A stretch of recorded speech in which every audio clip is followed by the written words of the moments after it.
सकाळ मंडळी, नवीन दिवसाची नवीन सुरुवात. मी माझं सगळं आवरून सकाळच्या स्वयंपाकाला लागली. इकडे भात ठेवला, स्वयंपाक वगैरे झाला होता. त्याच्यानंतर मी लास्टला रुद्रांसाठी वाटाण्याचे दाणे फ्राय करून दिला आणि टिफिनमध्ये त्याला घेऊन जायचे होते इडल्या. तर काही वेळेवरच मी पिसवून दिली, म्हणजे रात्री भिजवली, सकाळी बारीक केला आणि लगेचच इडल्या बनवून दिल्या. पण अजिबात फुगल्या नाही.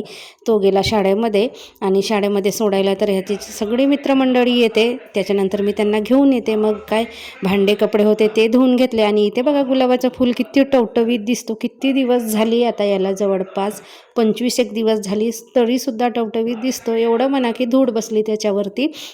आणि संध्याकाळच्या टायमाला दिवाबत्ती वगैरे केला आणि रुद्रांच्या शाळेमध्ये होता आनंद मेळा. दुसऱ्या दिवशी त्याचीच तयारी, लाडू बनवले शेवाचे आणि पिंगर वगैरे तळून दिले. मग सोबतच स्वयंपाकही लवकरच ठेवून दिला. गवारीची भाजी बनवली होती छान अशी बऱ्याच दिवसानंतर. आता मार्केटमध्ये हिरव्या पालेभाज्या वगैरे असतात, ते जास्त खाण्यामध्ये येतात. मग काय भाजीपाला असाच राहून जातो, म्हणजे शेंग वगैरे. तर म्हणून गवारीची शेंगाची भाजी केली. सोबतच रुद्रांशचा अभ्यासही चालू आहे.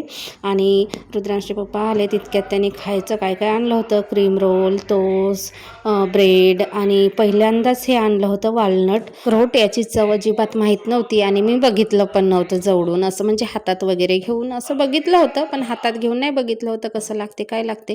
पण अजिबात नाही आवडली टेस्ट. तर एवढं आहे, पण अजिबात आवडली नाही टेस्ट. खाणाऱ्या लोकांनाच आवडत असेल.